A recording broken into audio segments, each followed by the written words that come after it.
Good morning, 9 a.m. on December 6th, 2024, on a Friday.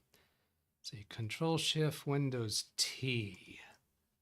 Yeah, that's what I use to get my dropped frames window right there. And then I gotta make that a little bigger, drag it over to monitor 2. Hello, y'all. Let's pause that. If I pause it, that stops the picture-in-picture. Now, if I come back here for a moment and then go back to live and pause, right? Okay, that's a better place to pause. Pop out chat. See who all is here.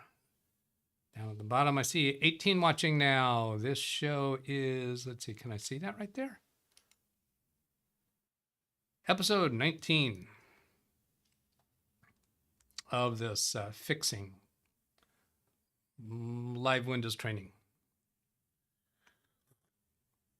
Hello, Alice. Hello, Ran Israel, Selden Ball, Jeff Raymond, DougBetts, Steve McCure. Happy Friday indeed. Brian Lightfoot, heavy fog this morning in beautiful downtown Ceres, California. Are you serious? Serious about that? I need a groan button. Oh. Read chat, please. Hello. Blur is on. Oh, yeah, indeed it is, because I was setting something up the other day. Let's see, I think there were 3 blurs. Yeah, there. That turns them all off, because I have something that I had set up a day or 2 ago to show, and I was positioning the blurs. Phil Stout, Brian Lightfoot, I can't believe I got fired from the calendar factory. All I did was take a day off from the calendar. How big was the frog? Yeah, I don't know that one. Oh, heavy frog this morning. Ah, that's what it was. I missed that. See, if you hadn't pointed that out, Selden, I would have missed his typo. Oystein, hello. John Downey. Thank you very much, Keith, for catching that, letting me know. Now, since I found that blur, now I need to remember what that. Oh yes, I tagged a email to myself to remind myself what that was. Oh wow, I've got other things lined up for today. I had totally forgotten about. Yeah, there's that one. Yeah, okay. This Mike Novelli, I had a comment that I read from him an episode or 2 ago. And he did a couple follow-up comments. At the moment, I'm trying to recollect the situation, and I'm not quite remembering it now. So let's get into this and it'll become clear. Hey, he's addressing me. It's far better to upgrade your system Windows 11 and receive proper updates, including security, than to run Windows 10 after end of life. Oh, yes, that's where he was questioning why I was replacing a particular computer instead of forcing Windows 11 onto it. What risk do you think it poses to run something without meeting all the Windows 11 requirements? Good question. I'm glad you asked that. You can force Windows 11 onto hardware that is not completely capable of or qualified for Windows 11. It's capable, yes. And it'll work currently, but there's no assurance that with some future update, there might become some other problem. In fact, I think there already has been one of those where there was a particular generation of CPU that doesn't have certain code base in its native code, and then one of the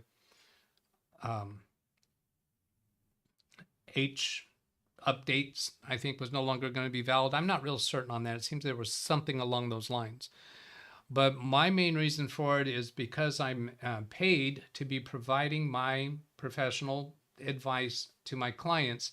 If I support or allow them to use equipment that is not fully qualified for Windows 11, later down the road, there could Read become chat, please. a problem. I'll get to that. There could become a problem where it comes into question. Why did you do that? Why did you let us do that? Now we have this big major problem. And is it going to be a big major problem? It's probably just going to be have to replace the computers later down the road after having paid me for upgrading them, and that's money down the drains. When you're looking at the finances of any business, even a struggling business, even a business that maybe isn't fully justifiable to be in business, they have a lot more expenses that are way higher than what we spend for these, particularly these $200 mini computers.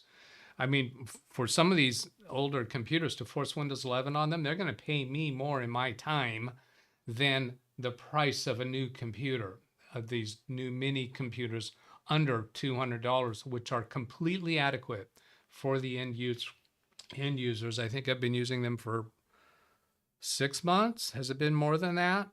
I've got many of them out there among my clients with zero complaints about them. Now that read chat message, I'll go see what that was about. Read chat, please. And then come back in. Starting with this one, Jim, SES 4.2, I think, which are extremely old machines. I don't recognize SES, but I think he's referring to machines that,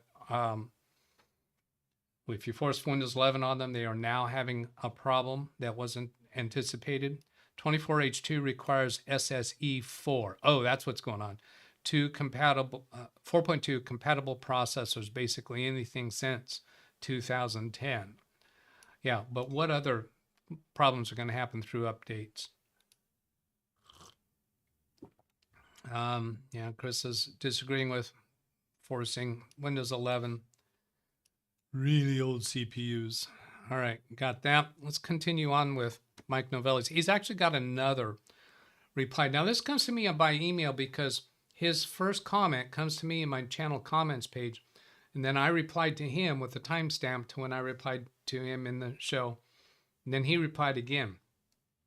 His follow-up reply does not show up in my channel comments, but it comes to me by email. There is no need to re-image anything. Upgrade them in place and don't waste money needlessly. I am very much not interested in wasting money needlessly. I consider this spending money needfully. Now, if for home users, for computer enthusiasts, it's a totally different game. I'm not quite so quick to argue. I still argue, but not quite so quick. It's mainly my paid professional services in advising my clients that puts me in a different boat. This is kind of exactly their Microsoft and partners plan, and you're following right along with them. So he's kind of criticizing me there for spending money on equipment when he's saying that it doesn't have to be done. I'm not here to tell you to install Linux. Linux is completely unusable in the business environment. I've never come across any business office using Linux for end user productivity. The money savings there is just, it's peanuts compared to what they pay staff who are using the computers. All the vertical market software, it requires, yeah, pretty much always. I've never seen an instance where it doesn't require Windows on vertical market software. All of my clients, I think all of them, use vertical market software specific for their industry. But there's no reason to kill those machines before they have legitimately reached their own end of life. Yeah, the machines could continue on as Linux machines, but there's not enough market. There's nobody around that wants them. Allowing Microsoft to dictate your hardware upgrade cycle hurts everyone. Sorry, that's grow up. That's the way it is these days. The more people that go along with it, the more it perpetuates. Microsoft and Apple, none of them are going to slow down. None of them are going to slow their roll because of people who object to wasting equipment. Now, I squirm at the waste of equipment. What I do with the old machines is I take the hard drives out, and then at later date, I destroy them. Then the rest of the computer goes to a local electronics recycling company. They are in a profit-oriented business, I'm pretty sure, profit-oriented business. They get paid Read chat, please. for recycling those components. Now, I believe they ship them off to some other place, probably overseas. So the parts don't go into landfill. I'll get to that chat in a minute. I have gone to, I have been criticized for my past generation with Windows 10 computers. A lot of my clients who are budget concerned, not all of them, just the ones who are budget concerned, we installed a lot of HP refurbished, manufacturer refurbished computers. And that is a cost savings. That is a way to have a market for equipment that other companies have discarded. The larger companies that have massive budgets for IT, they'll cycle their computers out in like 3 years. But there is a market for their old equipment. They're typically on lease. They go to lease return back to the manufacturer, and they come out in the refurbished market, which I have been a provider of that market. So let me go catch that read chat. Windows 10 is 10 years old. Get over it. Yeah. Well, I think he's not so much complaining about Windows 10. He sounds like he's okay with Windows 11. Just put it on the old equipment. But old equipment for enthusiasts, home users, that's a different evaluation than it is in business. Yeah, it doesn't go into landfill. Not from me anyway. And it's actually illegal to discard electronic equipment in the garbage. The actual, around here it's gray garbage, because the containers we put it in are gray. We have a recycle bin. We can't put e-waste in there either. E-waste has to be disposed of through an e-waste, essentially, recycler. Yeah, it has so much potential lined up for today. Allowing Microsoft to, yeah, got all that. So then I'm going to come up here and click the prior message, because I believe the prior message was also a follow-up reply from him. There are methods for updating hardware to bring them in line with Windows 11 requirements.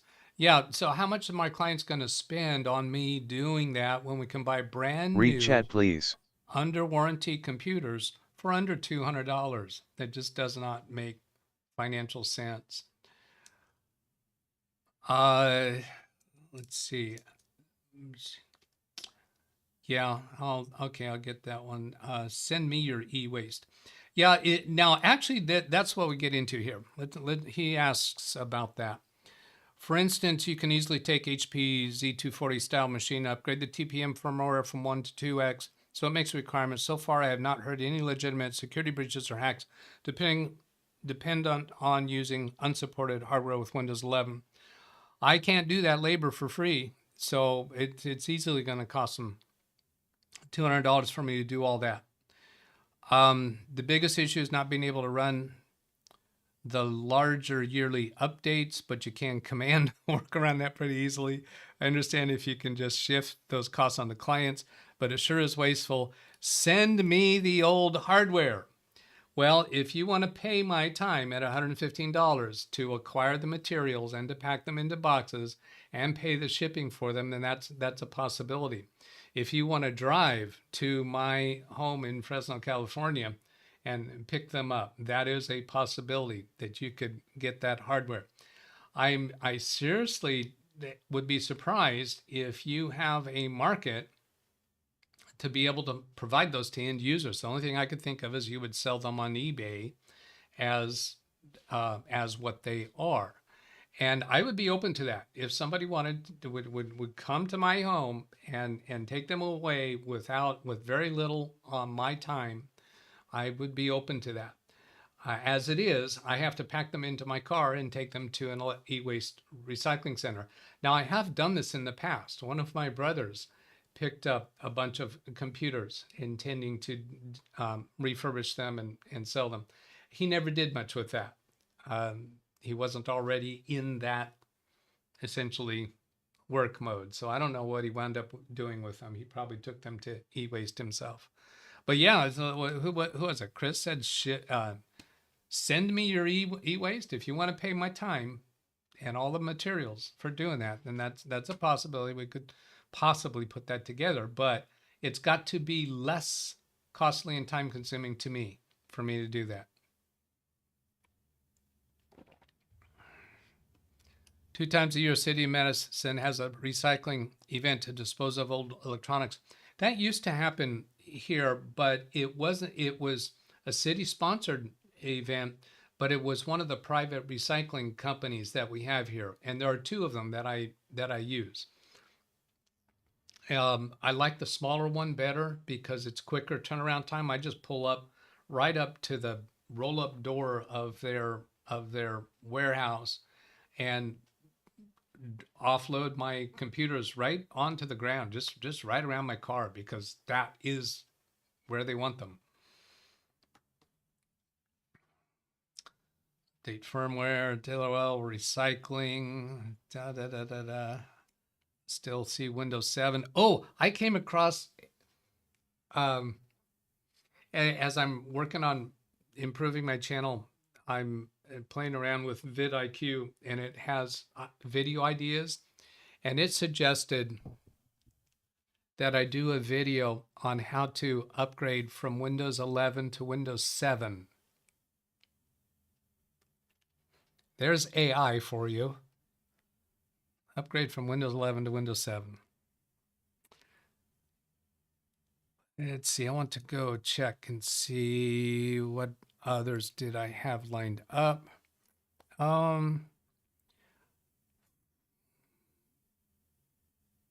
you want to do that one? Let's hold off on those 2 and come over to community comments. We have Phil Stodd. Whoops, wrong way. Make it bigger. In reference to the last show, which was on Wednesday, Microsoft seems to be hiding so many things behind the GUI. Yes. That is one thing that's difficult going from Windows 10 to Windows 11 for technicians, is the things that you need to change are in different places. It's becoming difficult for users to find a particular item that I want to change.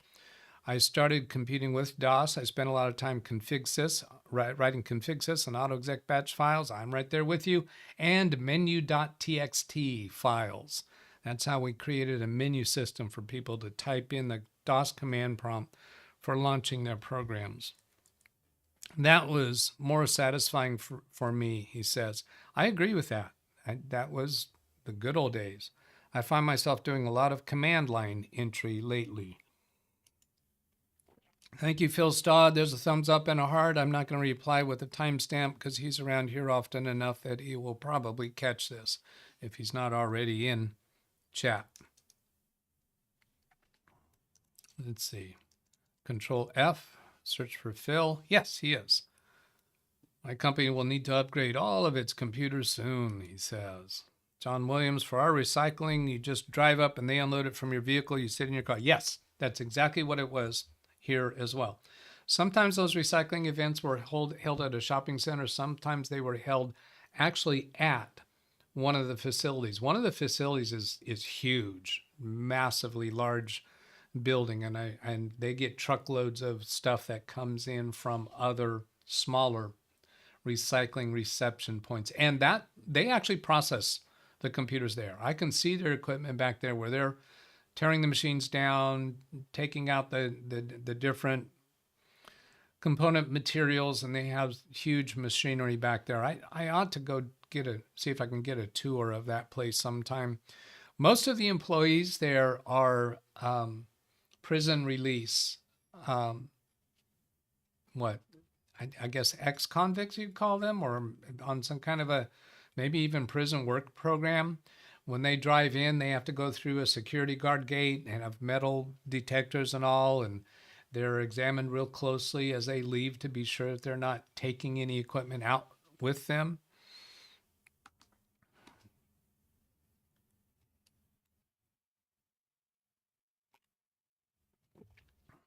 All right, then, see, I did that. Everything I need should be there. Okay, so I'm going to go ahead and pull up a video that I made while working with a client. I've got a certain position on that video to pause the video, and that's why I have those blurs to show that particular moment in the video. So I'm bringing up that video now. I'll have to position it at the location. The email I sent to myself tells me the time stamp. It's 1 minute, 7 seconds into that video. 1 minute, 7 seconds. Get to the right place. Pause it there. Hold on. Let's see, I'll mute that audio. Okay, there it is. And, oh yeah, okay, now I remember what this is about.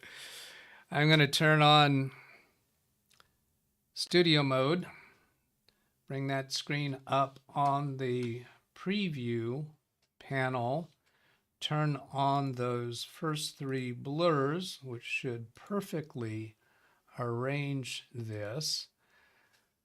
Pop out that window and look over everything to be sure it's right. So this is going to give you a little glimpse into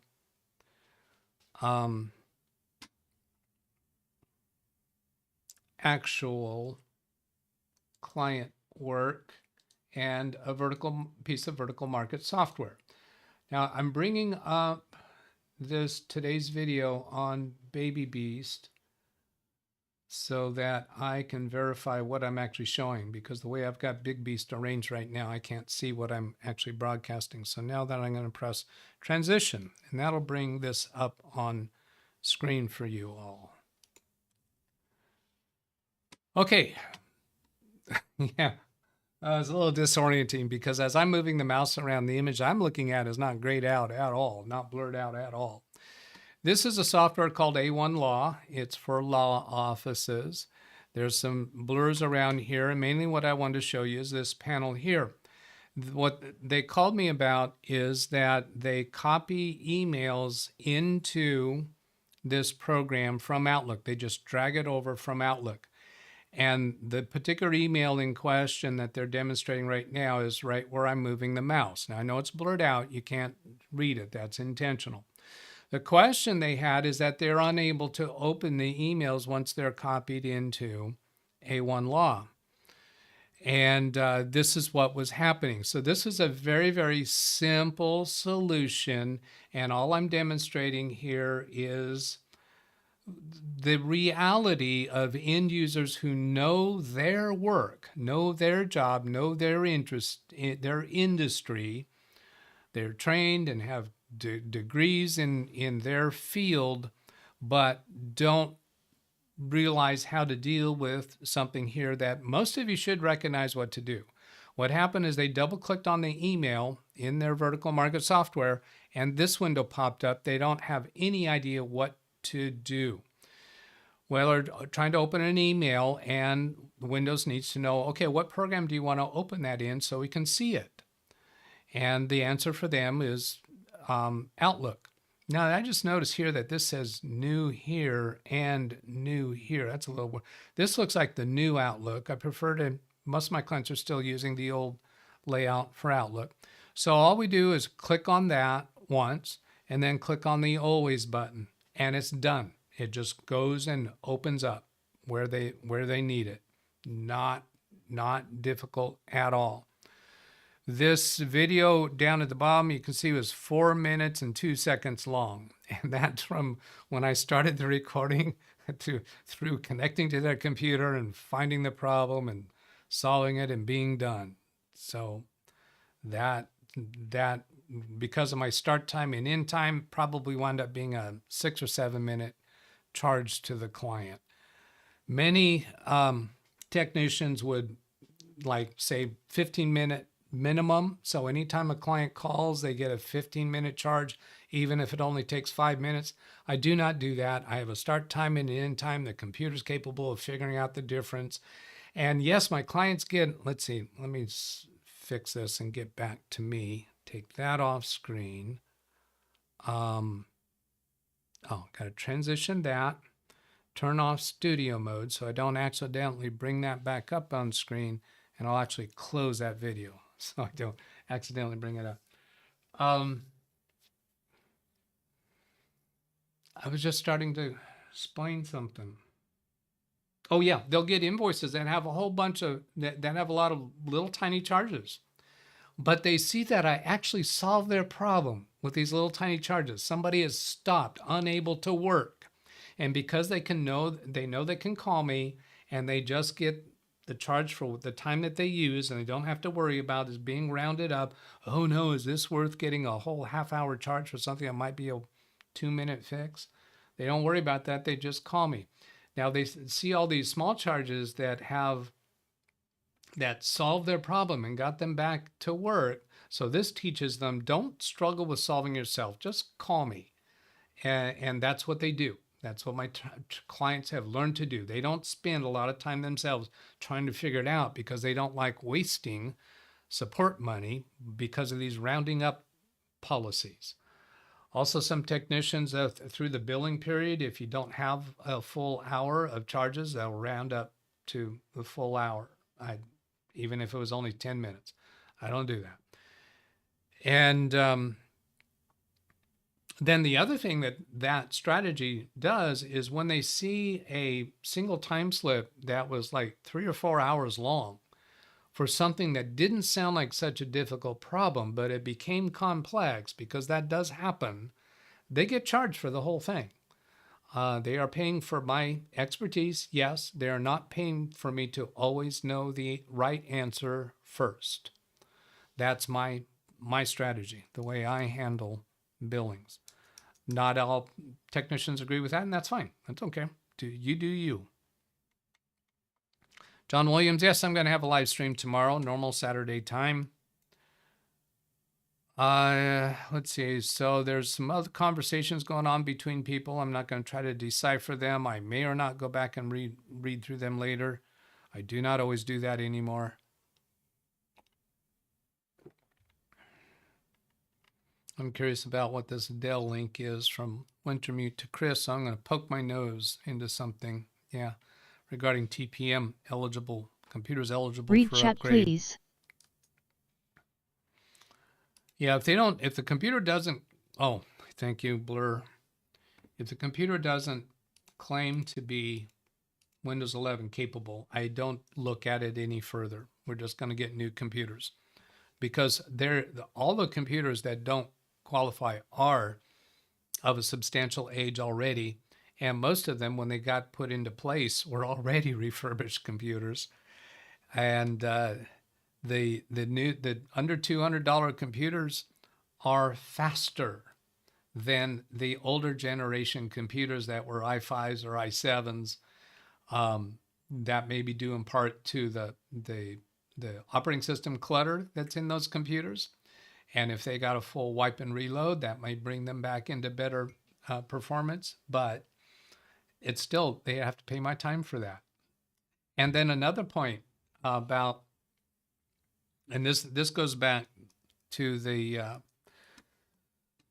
question from the original question from Mike Novelli. What risk do you think it poses? There is a business image risk by keeping old computers too long. When my clients hire new staff, they can recognize, some of them recognize old equipment, and they can come to realize that this equipment is really old. That causes employees to have a lower view of their employer, that they're not keeping up with the rest of the world. When clients and customers of that business come in and see these HP refurbished cases that anybody can, I think anybody can recognize them as, man, those are old computers. The customers and clients of a business see that and say, it gives them a lower impression of the business. These under $200 mini computers, people look at those and they can't tell that it's a N100 computer, because the i7s, i9s, they look pretty much the same case that they're in. If the customers and clients of an attorney's office, for instance, come in and they see the cars of the employees' cars in the parking lot, or the owners are driving an old beater car, that gives them a different impression of this attorney or financial services consultant or a chiropractor or the pest control Read company. chat, They please. never have customers drive up. So there is that aspect also. You mean the HPL8 8300 models? Oh, there's a lot more than that model of these old HPs. I could almost come up with some of their other model names. $200 computer with an i5. Yeah, I wouldn't be surprised about that. New mini computer on a deep sale. Or are you talking about an older computer? This is such an important thing you're explaining about new employees joining the company. They see the general status of the company. Absolutely. That is an aspect not often explained to people. Absolutely. Yeah. And even myself as a consultant, when I'm coming in and advising them, saying, hey, we can upgrade these 12-year-old computers. Some of these I think are 12 years old. There's a way we could manage this. I look like a cheap IT technician. And no, leave that to the shade tree computer technicians.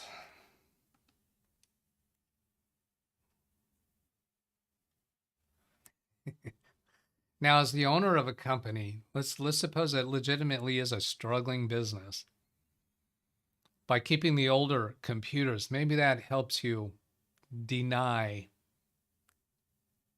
pay raises to your employees. All right, 9:33. Well, that sounds like a good time to get out of here. I do have a redirect set up for Carrie Holzman's Friday show. Let's go give a look at that. Starring Mitch Morrison. Computer Rejuvenate, another Mitchin build. What are they trying to play off of there, huh? Replace or upgrade. It is not yet decided whether he's going to replace or upgrade. And that's why all the description doesn't say what components they're going to use yet. So that should be a fun, interesting show. All right, very good. Hey, have a excellent, Supremo? What do the, is it Dumb and Dumber? Excellent, most excellent Friday, something like that. Somebody's going to tell me that. I don't know that because I never could watch that movie all the way through, or movie series, whatever they were. All right, get out of here. Go have a good Friday. Good, enjoyable Read Friday. chat, please. It's not good. Bill and Ted was it? Okay. Yeah, I never would have got that. Goodbye.